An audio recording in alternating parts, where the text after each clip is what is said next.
ಪೋಷಕರೇ ಮತ್ತು ಪಾಲಕರೇ, ಇಂದು ನಾನು ನಿಮಗೆ ಒಂದು ಸಲಹೆಯನ್ನು ಕೊಡ್ತಾ ಇದ್ದೇನೆ.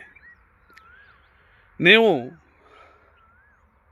ಮಕ್ಕಳಿಗೆ ನೀನು ತುಂಬ ದಡ್ಡ ಇದ್ದಿ, ನಿನ್ನ ಕೈಯಿಂದ ಏನೂ ಆಗಲ್ಲ ಅನ್ನುವ ನಕಾರಾತ್ಮಕ ಶಬ್ದಗಳನ್ನು ಅವರ ಮುಂದೆ ಬಳಸಬೇಡಿ. ಏಕೆಂದರೆ ಯಾವ ಮಗು ಸಹ ದಡ್ಡನಲ್ಲ, ಯಾವ ಮಗು ಸಹ ಕೈಲಾಗದವನಲ್ಲ.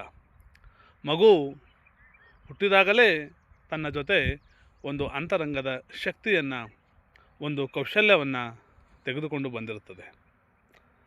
ಹಾಗಾಗಿ ಆ ಮಗುವಿನಲ್ಲಿ ಎಂಥ ಒಂದು ಶಕ್ತಿ ಇದೆ, ಎಂಥ ಒಂದು ಕೌಶಲ್ಯವಿದೆ ಅನ್ನೋದನ್ನು ಗುರುತಿಸುವ ಕೆಲಸ ಪೋಷಕರಾದ ನಾವು ಮಾಡಬೇಕು.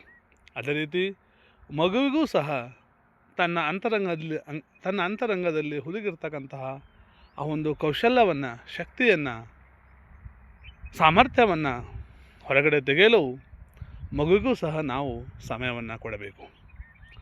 ಯಾವ ಮಗುವಿಗೆ ಗಣಿತ ಅಂದರೆ ಕಬ್ಬಿಣದ ಕಡಲೆ ಇದೆಯೋ ಆ ಮಗುವಿಗೆ ನಾವು ಗಣಿತವನ್ನು ಕಲಿ ಅಂತ ಒತ್ತಡವನ್ನು ಹಾಕುವುದು.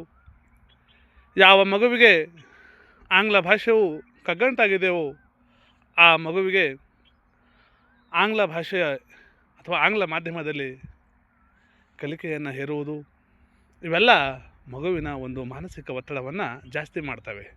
ಹಾಗಾಗಿ ಪೋಷಕರಾದ ನಾವು ಮಕ್ಕಳನ್ನು ನೀನು ದಡ್ಡ ಅಂತ ಬಯ್ಯದೆ, ಮಗುವಿನ ಸಾಮರ್ಥ್ಯವನ್ನು ಅರಿತು, ಮಗುವಿಗೆ ಯಾವುದರಲ್ಲಿ ಆಸಕ್ತಿ ಇದೆ ಅನ್ನೋದನ್ನು ಅರಿತು, ಆ ಮಗುವಿಗೆ ಆ ಒಂದು ಕ್ಷೇತ್ರದಲ್ಲಿ ನಾವು ಬೆಳೆಯಲು ನಾವು ಸಹಕಾರವನ್ನು ಕೊಡಬೇಕು. ಧನ್ಯವಾದಗಳು.